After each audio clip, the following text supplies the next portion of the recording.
Ernie Kovacs, actor, writer, director, producer. He said of his own comedy, "I work on the incongruity of sight against sound." He explored the sound, sights, lights, and electronic effects of television to create a unique brand of humor and visual excitement long before the popularity of light shows and psychedelic art. His ideas and techniques, which represent more than a decade of television pioneering, are now finding wide acceptance. The material in this show was selected from programs which appeared on ABC TV under Dutch Masters sponsorship in 1961 and 1962. Ernie Kovacs was one of television's originals.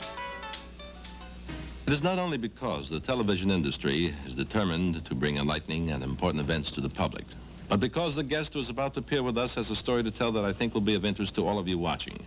Normally, we do not use a straight interview on these half hours, but I felt that you'd be interested in hearing the fascinating and exciting story that Mr. Albert Gridley has to tell. Mr. Gridley's story is one he will never forget.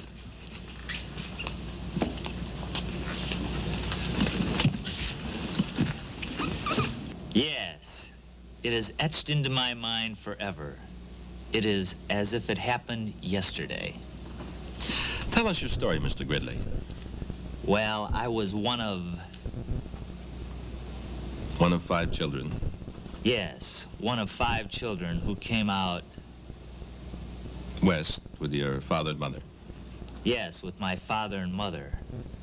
We were in the middle of the desert. I'll never forget what happened that day. It was on the 5th day. Yes, 5th day after we left. And wasn't the sun beating down? Yes, the sun was beating down. And it was hot.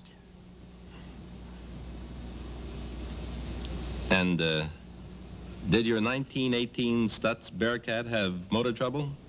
Yes, my 1918 Stutz Bearcat had motor trouble. It was terrible. Terrible. Yes, I'll never forget what Dad said. Dad said, "Did your father tell you to go to the nearest town and get a fan belt?"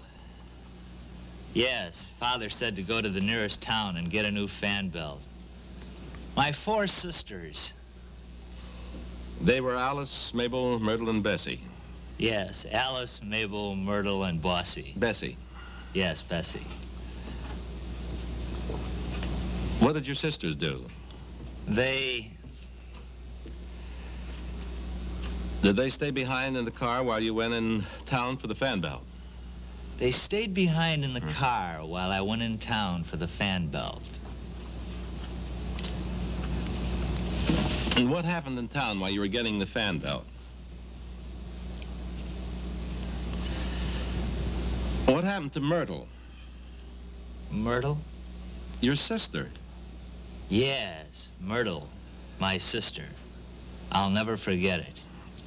A wolf. Did a rattlesnake bite your sister Myrtle?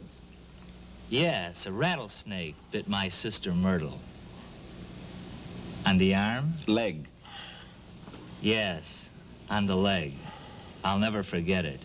It was terrible. And then your father killed the snake, and when you came back from town with the fan belt, you fixed the car and drove off to settle in California, and everything went well after that. Yes. Like you said. Well, thank you for coming on our program tonight, Mr. Gridley. You had a wonderful and exciting story to tell, one that has lived with you every moment. Yes, I'll never forget it. It is etched into my memory.